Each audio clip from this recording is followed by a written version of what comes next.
Zito, acende a luz, por Vamos favor. então dar início ao estudo de hoje, a continuação do capítulo 2, Jesus e os precursores. Hoje nós vamos continuar no parágrafo que começa no mesmo dia.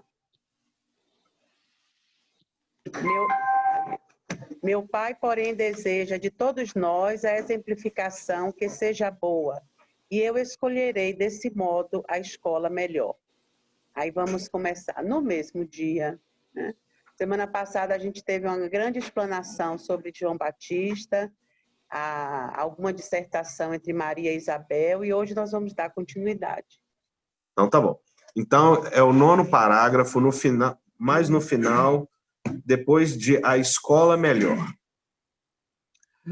No mesmo dia, embora soubesse das belas promessas que os doutores do templo fizeram na sua presença a seu respeito, Jesus aproximou-se de José e lhe pediu com humildade o admitisse em seus trabalhos. Desde então, como se nos quisesse ensinar que a melhor escola para Deus é a do lar e a do esforço próprio, concluiu a palavra materna com singeleza. Ele aperfeiçoa as madeiras da oficina, empunha o martelo e a enxó, enchendo a casa de ânimo com a sua doce alegria.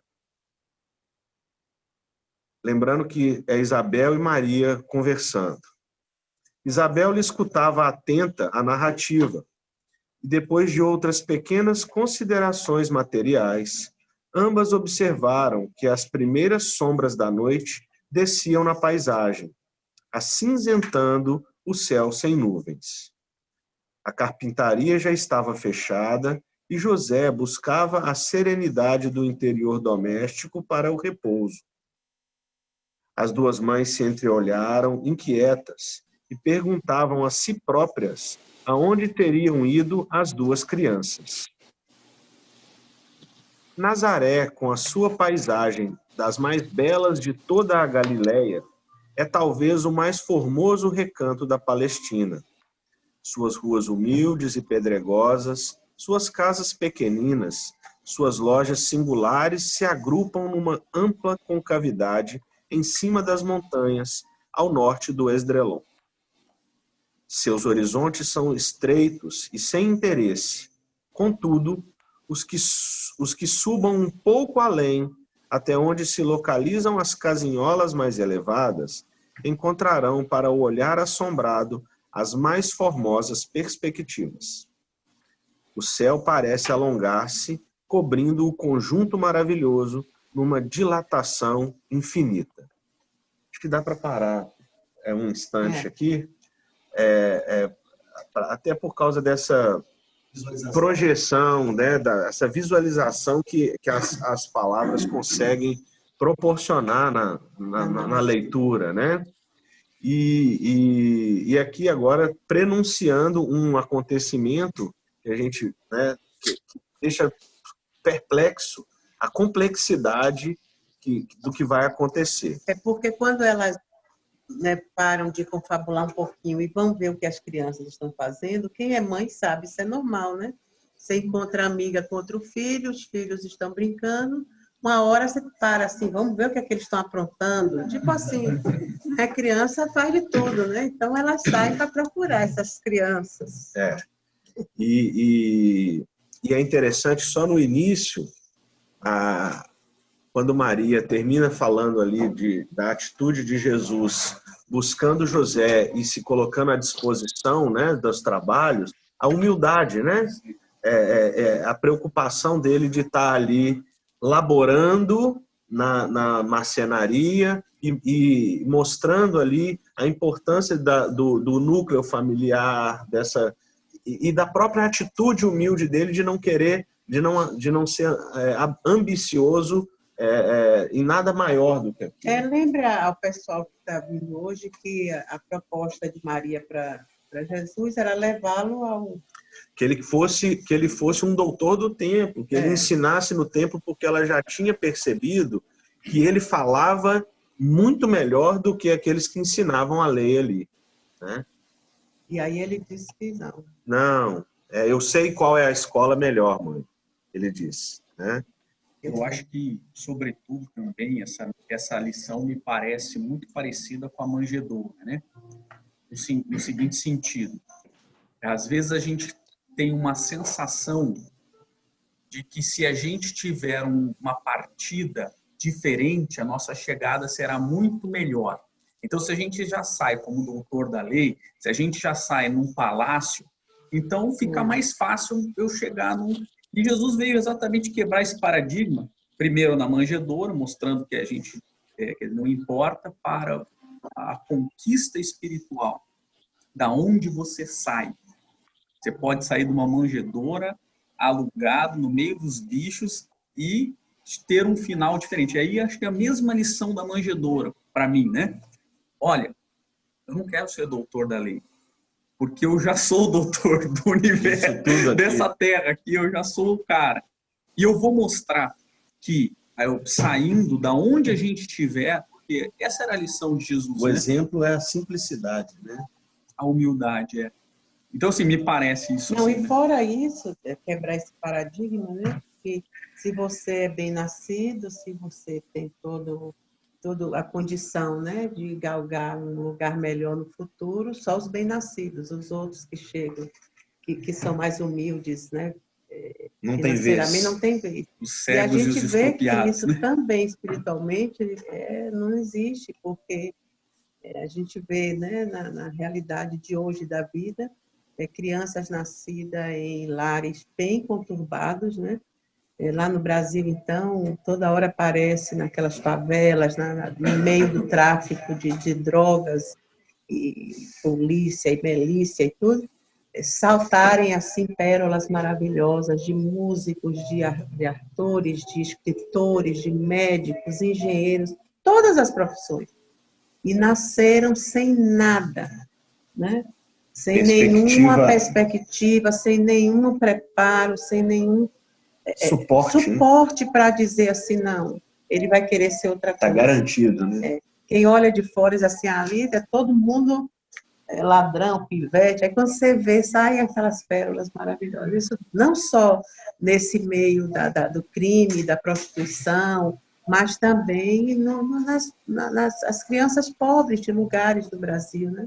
A mãe levando os filhos para a escola de canoa, porque ela era analfabeta, mas queria que os filhos aprendessem. E agora, com essa coisa do virtual, de ter que a escola ser virtual, a gente está vendo lá, toda hora eu estou vendo no Brasil, nos interiores pequenininhos, né? As pessoas irem até aquelas casinhas. Chega, né? Graças a Deus, a internet tem no Brasil todo. Luz, televisão, tem em todo lugar. A informação chega, né? Mas você vê naqueles lares, né, aquelas casinhas de sapé, aquelas casinhas pobres, e as crianças com aquele porte, né? E o porte, assim, do futuro doutor, do futuro engenheiro, sabe? Você vê a sede de aprender. Então, isso é muito bacana, né? A gente vê que a vida é assim mesmo. Tem que se queixar. Seria a verdadeira globalização. Aí você vê no tempo de Jesus, que aí Jesus é um cara, né? A gente não pode nem discutir, mas já mostrando isso. E não importa. Eu acho que, para mim, também fica uma outra lição, né? Jesus, tecnicamente, não precisaria encarnar novamente, né? Isso fica claro no Livro dos Espíritos, quando o que acontece com o espírito na sua última encarnação. Essa é a pergunta de Kardec. Torna-se espírito puro. Ou seja, a última encarnação significa que ele não precisa mais encarnar a partir de puro, né? E aí o que acontece? Então Jesus ele não precisaria encarnar, isso é um fato. Mas ele se propõe a encarnar e passar por todas as dores que nós podemos passar, né? E mesmo sem precisar. Então, nós temos, porque às vezes a gente fala assim, poxa, mas como que Jesus vai consolar se ele não passou por essa dor que a gente está passando? Né? Como é que ele pode? E ele se propõe a isso, né? E é claro que a gente está só desconsiderando toda a trajetória dele, que ele já deve ter passado por tudo isso. Mas aqui ele se propõe a passar por todas as dores que a gente... mas você não sabe o que é ser traído por um amigo.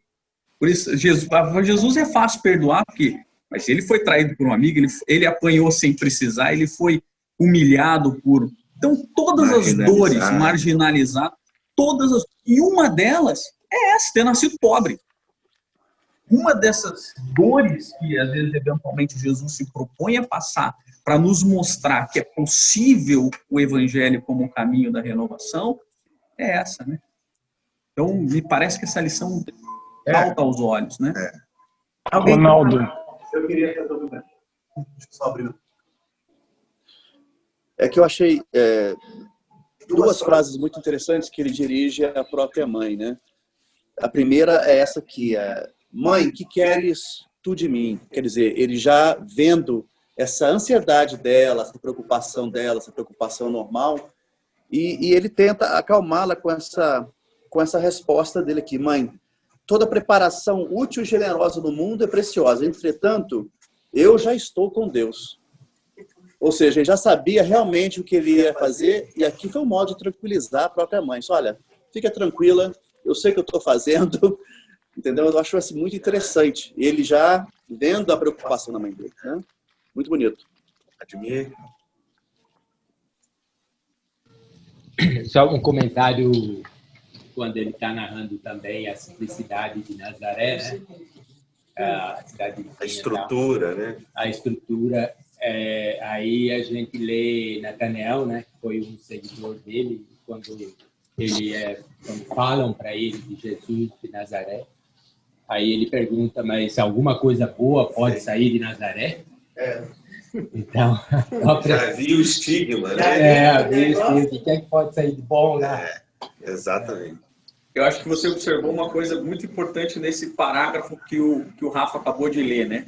Quando a gente olha para Nazaré, ele começa descrevendo assim, cidade com poucos horizontes. Ele coloca, vou usar a palavra de Humberto Campos, que é mais seus horizontes são estreitos e sem interesse. Então, o que pode sair de bom, embora seja uma das mais belas paisagens que ele começa da Galileia, Nazaré era um buraco, né? Mas quando aí ele coloca isso, tem uma perspectiva muito interessante, né? Um símbolo aqui, né? Contudo, os que saem um pouquinho dessa visão, os que subam um pouquinho além, né? Até onde localizam as casinholas mais elevadas, aí sim encontrarão o olhar assombrado, as mais formosas perspectivas. Ou seja, quando você sair daquele mundinho de Nazaré e você sai um pouquinho, você consegue ter a perspectiva da... Uma alegoria, né? É uma analogia. Se você sai, né, do tempo. Exato. Se você diz assim, não, eu quero, eu posso, deixa eu ver mais um pouquinho acima, basta. Isso em todos os aspectos, não é só nessa parte de ser alguém, nem nada, é de qualquer coisa. Você está se achando um lixo, você perdeu alguma coisa, porque a gente não perde nada para a vida, né? Para Deus, sempre a gente está movimentando a vida quando alguma coisa sai e a outra vem. Então, é o quê? Sim, mas vai lá, Tom. Não, a gente tem que ver também Jesus pequeno, até a região falar que era um lugar sem expressão, mas Jesus tinha que ficar, até ele completar a plenitude dele, ele tinha que estar num lugar escondido também. Então Nazaré, como era um lugar sem expressão, é um lugar bom para se esconder, estratégico, né? Tanto que, tudo bem, ele teve no Egito, ele teve em outros lugares, né? O que dizem, né? Pelo menos. Mas Nazaré é um lugar... Quem que vai procurar alguém em Nazaré? O que vai sair de Nazaré? Vai sair algum rei de lá? A própria expectativa do Natanael já traduz o que todo mundo, né? Explica só o escondido por quê, né? Porque ele estava sendo ele era perseguido, Herodes perseguia, né? As crianças até os 2, 3 anos dizem, né? E continua o filho de Herodes continua a perseguição também, né? Então Herodes II, era Herodes também, né? É o Antipas. É o Herodes. É Herodes também. Ele continua. Hã? Não, mas é o filho de Herodes que teve, quando foi os reis magos falar com ele, ele morre mas o filho de Herodes Antipas. continua a perseguição. Nessa perseguição que ele continua, ele manda as pessoas, centuriões, ir atrás Daquela faixa de daquela idade faixa de até. idade na perseguição, né? Então, é um lugar realmente estratégico para se esconder, né? É uma coisa assim. Vamos dar continuidade. Podemos? E eu recomendo agora, quem não estiver lendo, fecha os olhos e imagina a cena. Isso aí que eu vou Isso é muito lindo. Maria... Abriu seu microfone? Meu... Tá aberto. Maria e Isabel avistaram seus filhos, lado a lado, sobre uma eminência banhada pelos derradeiros raios vespertinos. De longe, afigurou-se-lhes que os cabelos de Jesus esvoaçavam ao sopro caricioso das brisas do alto. Seu pequeno indicador mostrava a João as paisagens que se multiplicavam à distância, como um grande general que desse a conhecer as minudências dos seus planos a um soldado de confiança. Ante seus olhos surgiam as montanhas de Samaria, o cume de Magedo, as eminências de Gilboé, a figura esbelta do Tabor, na qual mais tarde ficaria inesquecível o instante da transfiguração, o vale do rio sagrado do cristianismo, os cumes de Safé, o golfo de Calfa, o elevado cenário do Pereu, num soberbo conjunto de montes e vales, ao lado das águas cristalinas. Quem poderia saber qual a conversação solitária que se travara entre ambos? Distanciados no tempo, devemos presumir que fosse, na terra, a primeira combinação entre o amor e a verdade para a conquista do mundo. Sabemos, porém, que na manhã imediata, em partindo o precursor, na carinhosa companhia de sua mãe, perguntou Isabel a Jesus com gracioso interesse: não queres vir conosco? Ao que o pequeno carpinteiro de Nazaré respondeu, profeticamente, com a inflexão de profunda bondade: João partirá primeiro. Será que ela pegou? Tá falando ali? Algum comentário? É claro, né? É clara a perfeição do projeto. E tem gente que duvida ainda hoje, né? Transcorridos alguns anos, vamos encontrar o Batista na sua gloriosa tarefa de preparação do caminho à verdade, precedendo o trabalho divino do amor que o mundo conheceria em Jesus Cristo. João, de fato, partiu primeiro, a fim de executar as operações iniciais para a grandiosa conquista. Vestido de peles e alimentando-se de mel selvagem, esclarecendo com energia e deixando-se degolar em testemunho à verdade, ele precedeu a lição da misericórdia e da bondade. O mestre dos mestres quis colocar a figura franca e áspera do seu profeta no limiar de seus gloriosos ensinos, e por isso encontramos em João Batista um dos mais belos de todos os símbolos imortais do cristianismo. Salomé representa a futilidade do mundo, Herodes e sua mulher o convencionalismo político e o interesse particular. João era a verdade, e a verdade, na sua tarefa de aperfeiçoamento, dilacera e magoa, deixando-se levar aos sacrifícios extremos. Mas você vê, né, que não aparece. Jesus é o top, né? É o suprassumo da elevação. Porque mesmo com todas essas pessoas, né, inclusive João Batista, tendo esse compromisso espiritual com a passagem de Jesus, todos eram muito falíveis. Todos estavam assim ao ponto de não levar, talvez, o encargo adiante, né? Todos eles. Nós os apóstolos. comentamos na semana passada a respeito da personalidade de João, né?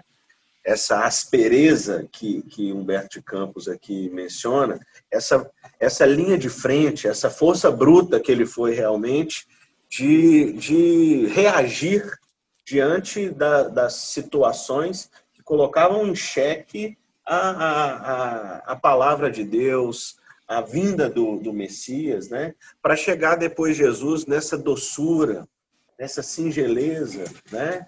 E ambos desempenharem, cada um, o seu papel nessa missão maior, mais infinita, para que tudo desse certo. Pode falar, que eu sei que você quer falar. Bom. Ah, não. Não, a gente tem que lembrar que João, na época, ele não pregava o cristianismo. Tá? Sim. Ele era um cara duro, ele era um cara direto, ele era bem militar ali, né? E ele tinha uma postura completamente primitiva. Ele andava com roupa de peles de camelo, né? Básico do básico, ele parecia um homem da caverna. Era basicamente o homem da caverna, né? Já tinha algum. Até hoje tem gente no período da caverna. Socialmente. Mas tudo bem.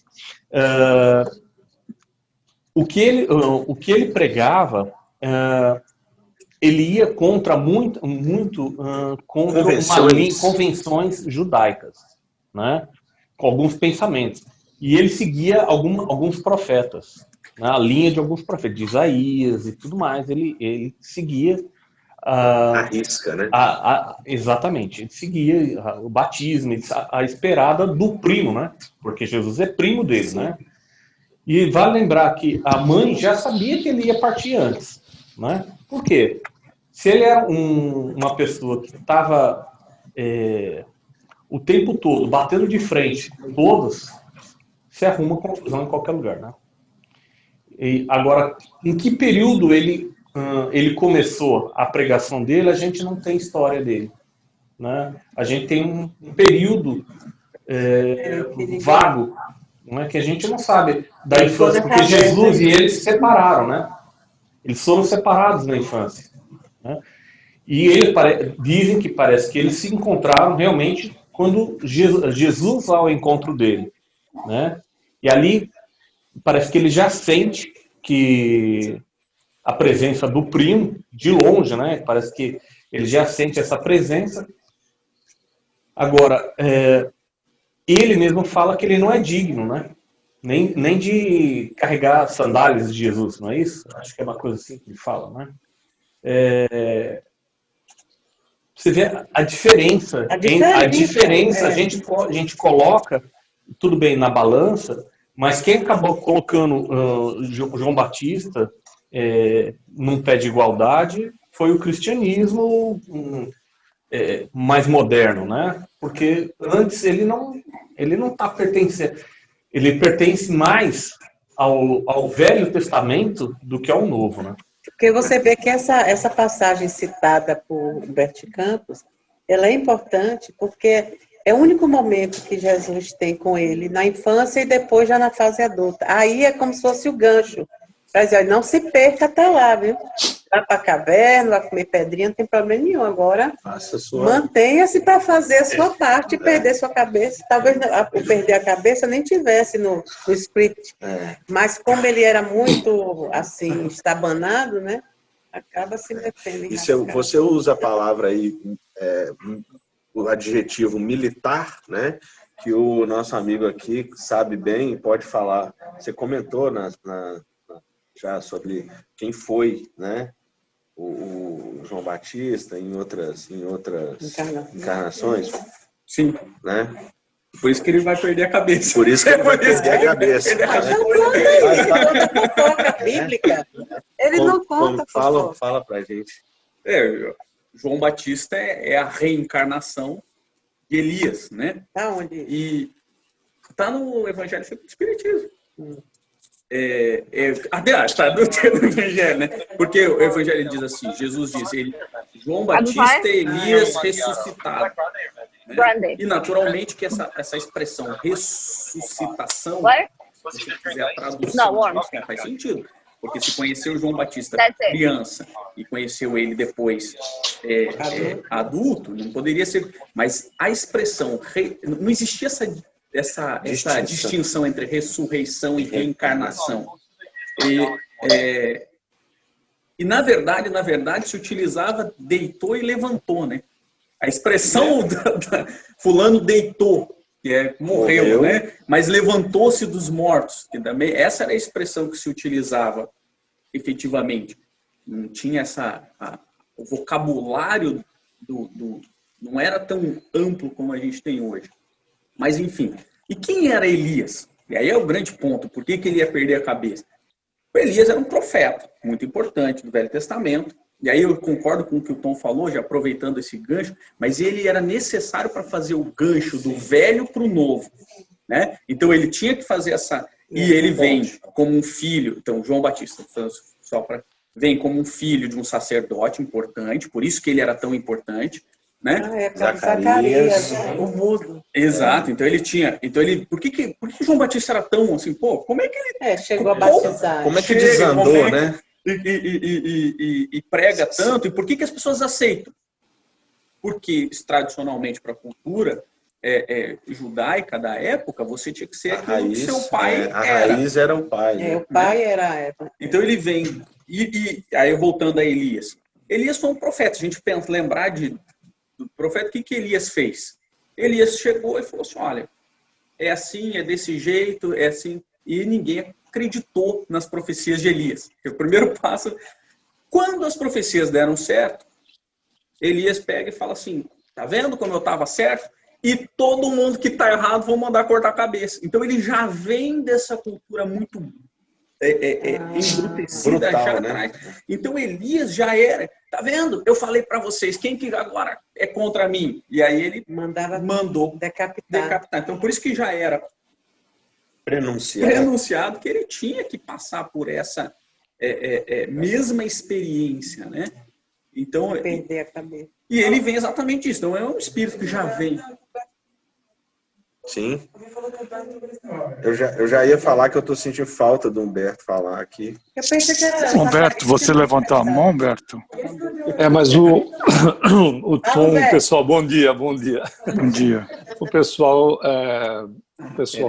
já falou muito a respeito do Elias.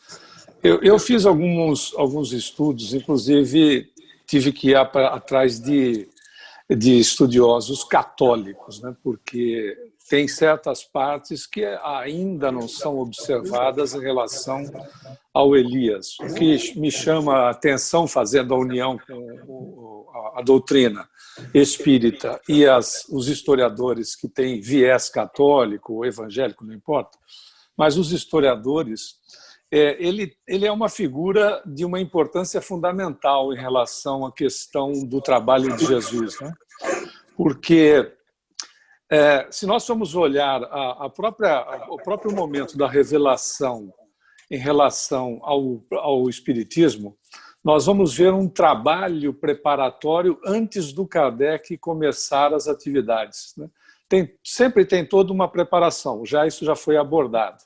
E, na realidade, o que eu vi em relação ao João, que era o Batista, né, que batizava, é que talvez ele tenha vivido entre os essênios, no período, em certo período, até começar a sua missão, que não deve ter sido muito antes de Jesus, pode ter sido talvez alguns poucos anos antes de Jesus, que Jesus começa a rigor, segundo se tem na história, com 30 anos de idade. Interessante que é lá que ele vai talvez porque os essênios adotavam as tradições da deusa Cotito, que era em relação ao batismo, porque a deusa Cotito, eles não adotavam as questões da deusa, porque é a deusa da torpeza. mas os sacerdotes ou as sacerdotisas, antes de fazer o culto a Deus Acotito, eles se banhavam, com um sentido de purificação. Pode ser que é daí que os essênios, não com a deusa, mas com as tradições do banho, tenham vindo para essa relação de que o João passou a batizar, dando uma condição de renovação da criatura. E ele era um problema, né? Porque, como o Tom disse, ele desafiava as autoridades e ele tinha mesmo que ir para o deserto, porque ele tinha que se esconder do pessoal. Porque o pessoal queria matá-lo e, quando tiveram oportunidade, fizeram, né? Até porque ele chama Herodíades em praça pública de adúltera. E ela era adúltera mesmo, né? Até falamos na aula passada, lembra? Ela era mesmo, e ponto. Ele não estava dizendo uma inverdade. Mas imagine você chamar alguém de adúltera que tem o poder, ou de adúltero, há mais de 2000 anos atrás, né? Como é que a sua cabeça não ia valer nada? Mas eu achei bastante interessante as informações que foram dadas aí do Elias. Mais alguém? Ronaldo.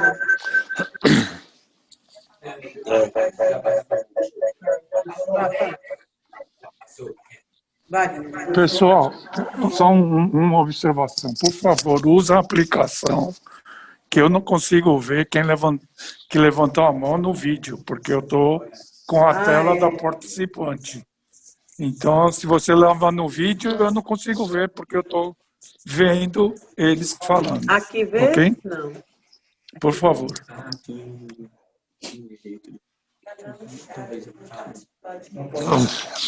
Não, é para ver mais. Entra no participante, aí lá embaixo ele diz Aqui. Raise a hand. Aqui, ó. A Carolina está pedindo para Então, falar. Admir, depois o Ronaldo e a Carolina. Mas pode falar. Não, por favor. Aqui não tem tempo. Pode, não tem problema não, pode ir. A palestrante de hoje está aqui no salão, a gente já pode começar 11h30. Eu só ia comentar, por exemplo, uma observação que você falou, que João Batista ainda não pregava o cristianismo, né? Nem Jesus pregava o cristianismo. Eles eram, Jesus mesmo fala para a menina lá, cananita, que eu não vim, eu vim apenas para o povo de Israel. Então ele veio, ele era judeu. Ele não tinha uma nova religião. Isso aí foi criado depois. Ele era o Messias que eles esperavam, e o Messias veio. Então, ele está para restituir o reino, para trazer paz no mundo, todas essas coisas. E ele preenchia algumas das profecias, né? Uma delas, de entrar em Jerusalém montado no jumento, etc.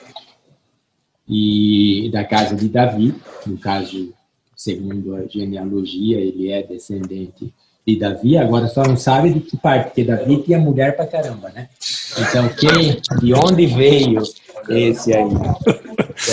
Era complicado de realmente determinar se era assim. Então, eles vieram restaurar a religião judia, porque eles estavam, aliás, desde o começo, né? Eles eram monoteístas e não podia sacrificar, mas depois ele tinha a apóstase, como é que chama? Que eles mudavam de religião e ia sacrificar. A história do Jeftá, por exemplo.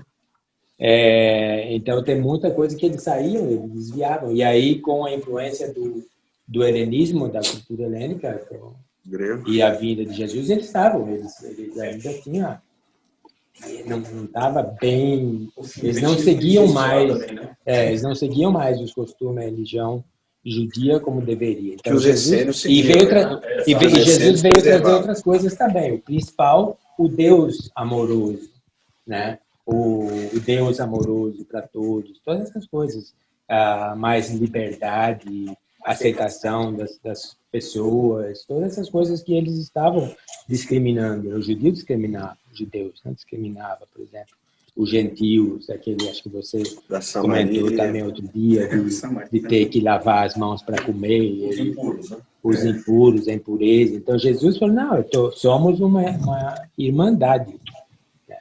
E depois que foi feito, que saiu o cristianismo, depois que falaram, né, que essa é uma religião diferente, quando já deixou de ser exclusiva para judeu e os pagãos, todos eles que se converteram e mudou a história. Não. É só para lembrar, né, que essa palavra cristianismo, ela surgiu bem mais tarde, pelo médico Lucano, né, porque ele era descendente grego, o nome dele era Lucano. E foi ele que deu o título. Não, eles eram chamados de homens do caminho, caminheiros. Aí Lucas veio e falou, não, vocês não são, vocês são seguidores do Cristo, vocês são cristãos. Foi daí que o título foi introduzido. Agora, só para quem quiser saber, estudar um pouquinho mais sobre Elias, que não tem muita coisa, tem um vídeo, então, uma pessoa, um teólogo brasileiro, espírita, o senhor Severino Celestino. Ele tem um canal, ele está na rádio, na TV Mundo Maior, ele tem no YouTube, e ele faz um estudo, ele menciona muito no livro dos Reis, no 17 e 18, que fala sobre Elias. E essa luta que a gente tinha mencionado antes, ele decepou muita gente ali, foi a tal do Monte Carmelo, que ele lutou contra os discípulos de Baal. Baal era o deus eu até anotei aqui, era o deus da fertilidade, é o deus da vida. Então foi ali que se travou a luta, que muita gente literalmente perdeu a cabeça. E viu ele mais tarde com a cabeça na bandeja. Então daí. Mas ele pediu a cabeça. Carolina. Exatamente. Carolina. Vai, Carol. Oi. Não, eu só queria falar Não que eu estou ouvindo, muito Carol. Peraí, Carol. Não é Carolina. A outra é Carolina. Não é A a gente sua. não tá, não. É que a gente... Tá escutando? Agora tá. Mas não é. Ok. Posso falar? Pode? Pode. Não, é rapidamente, só que eu achei muito bacana essa comparação, né, de João Batista sendo a verdade ainda em aperfeiçoamento, né? Então, é claramente que ele, né, dá aperfeiçoamento que dilacera e magoa, né? E a parte falando que é sacrifícios extremos, que ele ainda era um homem extremista, né? E eu só queria dar uma dica também, se alguém não viu ainda, tem uma série muito legal que chama The Chosen e mostra a vida de Jesus. E um dos capítulos mostra João Batista encontrando com Nicodemos. E, tipo assim, eles colocam muito claro, muito legal o João Batista, bem como o homem das cavernas mesmo, como ele era. E é uma série muito bonita, muito bonita. Ele é um homem moderno para a sua época. Quem não viu, se tiver oportunidade, é um aplicativo. Você abaixa o aplicativo e se chama The Chosen. É muito bonito. Só uma observação. É frio, ok, pessoal? É free, Uhum. Não é fria, não, né? Não é fria, não. Tem mais alguém aí? Aí. Tá. Só em relação àquilo que o Ronaldo colocou, é verdade, né? De fato, essa expressão cristianismo veio só com Lucas. Mas a gente não pode esquecer que Cristó, essa expressão Cristó, já estava no Velho Testamento como uma palavra grega que dizia ungido. Aquele que foi ungido por Deus. Por isso que se colocou essa denominação de Cristo para Jesus, né? Porque já era uma anunciação dos Cristós, né? Que era quem seria o ungido. E a outra, só para a gente, acho que talvez equilibrar o que o Humberto colocou sobre os essênios, eu queria só citar um pouquinho do Kardec. No Evangelho segundo o Espiritismo, Kardec coloca lá nas notícias históricas quem eram os essênios, porque ele faz... Kardec é espetacular, eu sei que eu sou... Todos sim, todos são, mas eu sou apaixonado pela racionalidade de Kardec. Ele coloca os essênios ou os esseus, também seita judaica, fundada cerca de 150 anos antes de Cristo, ao tempo dos Macabeus, e cujos membros, habitados uma espécie de mosteiros, formavam entre si uma associação moral e religiosa. Distinguiam-se pelos costumes brandos e por austeras virtudes. Ensinavam o amor a Deus e ao próximo, a imortalidade da alma e acreditavam na ressurreição. Viviam em celibato, condenavam a escravidão e a guerra, punham em comunhão os seus bens e se entregavam à agricultura. Contrário aos saduceus sensuais, que negavam a imortalidade, aos fariseus de rígidas práticas exteriores e de virtudes apenas aparentes, nunca os essênios tomaram parte nas querelas que tornaram antagonistas aquelas duas outras seitas. Pelo gênero de vida que levavam, assemelhavam-se muito aos primeiros cristãos e os princípios da moral que professavam induziam muitas pessoas a supor que Jesus, antes de dar começo à sua missão pública, lhes pertencer à comunidade. É certo que ele há de tê-la conhecido, mas nada prova que houvesse filiado, sendo, pois, hipotético tudo quanto a esse respeito se escreveu. E aí, quando a gente coloca, poxa, mas os essênios eram brandos, eram pacíficos. João Batista, a gente acabou de ver que ele não era. Ele também destoava disso. Por isso que muitos historiadores acreditam que ele não era essênio. Ele, embora tivesse tido contato com a doutrina, ele diverge da maneira com que os essênios se comportavam frente aos fariseus. Por isso que ele sai e vai para o deserto e ele prega contra, diferente dos essênios que não pregavam contra os fariseus diretamente, dessa maneira que... Bater de frente, né? Que João fez. Pela alimentação, gafanhotos e mel, parece que ele era essênio. Repita aí, Tom. Mas deixa só ele dizer isso. Não, ele só fez um comentário sobre a E hoje, tradição alimentar. ele comia basicamente gafanhotos e frutas silvestres e mel, né? Então, seguindo uma outra linha, hoje quem está mais próximo aos essênios da época são os coptas, né? Os coptas entrou para o lado meio cristão, mas eles ainda seguiam, estão mais próximos dos essênios hoje, não desapareceram, basicamente. Né? Um recente estudo de um historiador, que eu não estou lembrando o nome, ele, inclusive, mapeando a região em que João Batista caminhou, nem tem mel silvestre. E aí se acredita que isso é uma metáfora... É pudim. É uma metáfora né? para mostrar essa rudeza. Nem teria esse mel silvestre e as nozes. Também não tem. Mas é questão tem frutas secas que a gente fala hoje e tudo mais. Então, assim, ele acredita, é um historiador mais moderno que, mapeando isso daqui, acha que isso aqui é uma questão metafórica que foi interpretado para mostrar essa rudeza. Né? Então, como, por exemplo, a própria questão do renascer da água. A gente sabe que isso é metáfora. Renascer da água não é ser batizado, até porque não tem nenhuma pia batismal aqui no centro espírita. É renascer do ventre materno onde tem água. A gente esquece também que em quase 2000 anos a Terra mudou muito. Também. Exatamente. Sim, então, claro. onde hoje é deserto já foi florestas. Pode ter sido outra composição. Tem que fazer uma escavação mais profunda para ver se acha. Mas poderia ter, porque Joshua, que é, não sei como que é em português. Assim.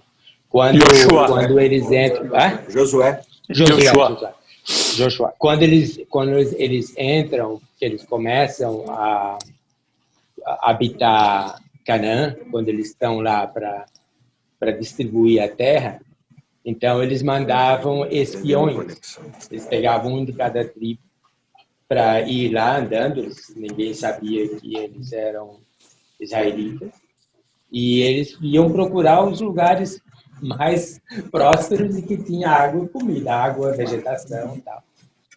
Então eles iam, e é interessante que eles iam, por exemplo, em um grupo de 3, cada um de uma tribo, e eles viam aquele lugar bonito e falaram, não vamos falar para ele não.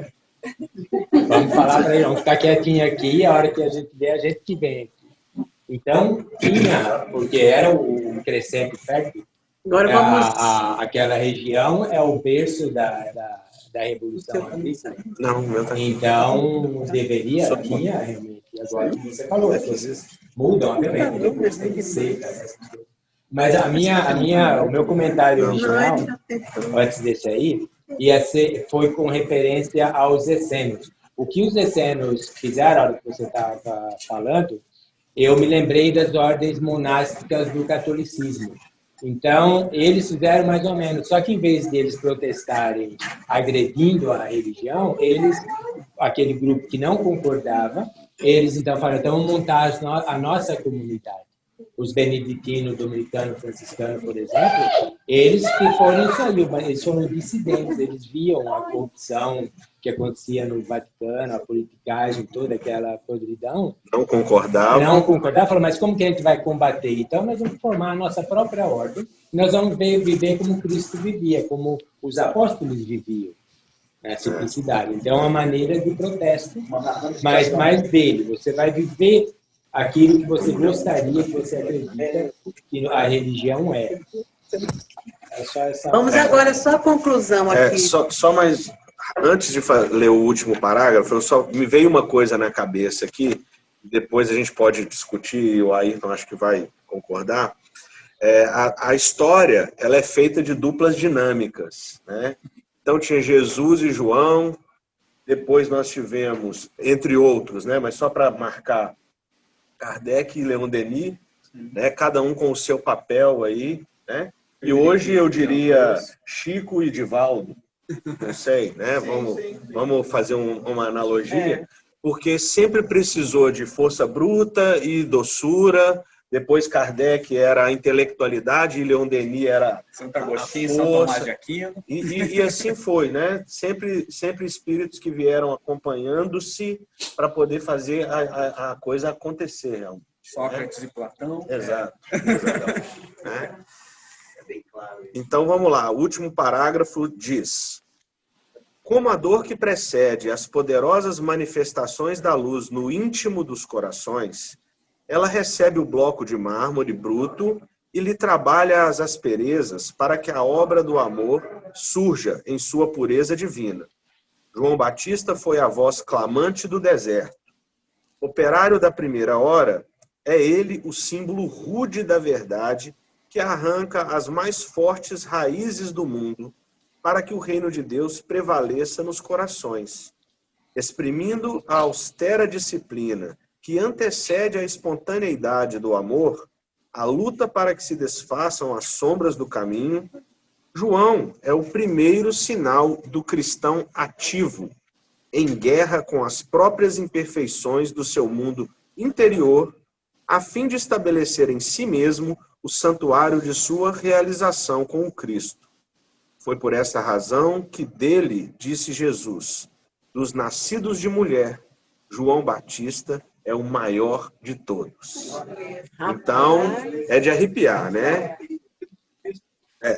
Então não há o que contestar.